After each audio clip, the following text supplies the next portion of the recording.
Dobrý večer. V deníku se vám slíbila poslední, tedy i nejaktuálnější televizní zpravodajství. Tady tedy je. Chodovští Romové protestují proti svému starostovi. Vyčítají mu, že povolil skinheadskou demonstraci, která byla namířena proti romskému etniku žijícímu ve městě. Více než 100 skinheadů pochodovala včera Chodovem za výkřiků Cikáni raus. To si pan starosta vůbec neměl dovolit, protože my jsme ho zvolili, ne on zvolil nás.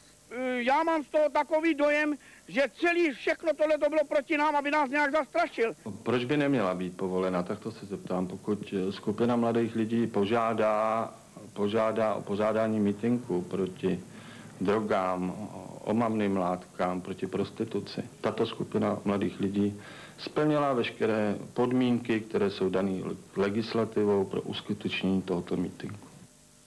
Podle obyvatel Chodova bylo ovšem již v polovině minulého týdne jasné, že demonstrace bude mít rasistický podtext. Zvali na ní totiž tyto letáky a v nich je doslova napsáno: tato akce je zaměřena proti všem vetřelcům, jako jsou cikáni a míšenci. I přesto však starosta Chodova proti konání demonstrace neprotestoval. Povírají podporu a podpora jde stíkám se!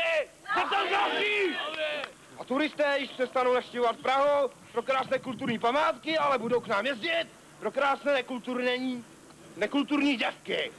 Já osobně jsem znepokojen z toho, že starosta, i když vidí, že akce je vyzývá na letáky, které jsou jasně rasistické, a i když na celé akci lidi vykřikují Cikáni raus a Židi raus, nezasáhne.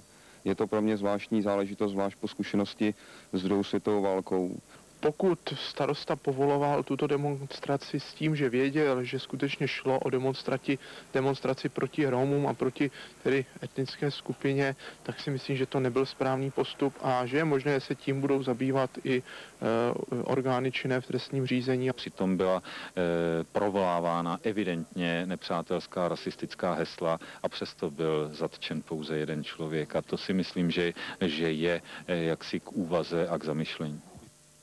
Česko-německá deklarace